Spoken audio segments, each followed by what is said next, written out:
Learning objectives. After completing this tutorial, you should be able to rationalize one-term denominators of rational expressions.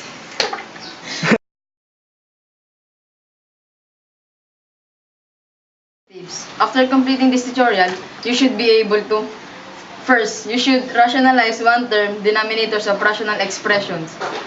Second, rationalize one-term numerators of rational expressions.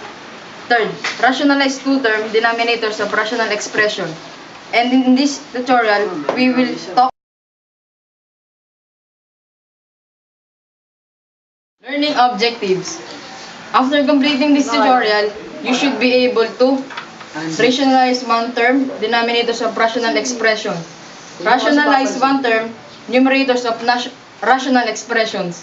Rationalize two-term denominators of rational expressions. Ano ba yan si Diyos lang? Introduction. In this... Huwag mo na sasabihin yung introduction. Ay, hindi na ba? Ang pangit.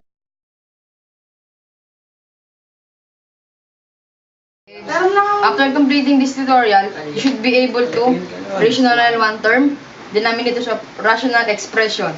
Rationalize...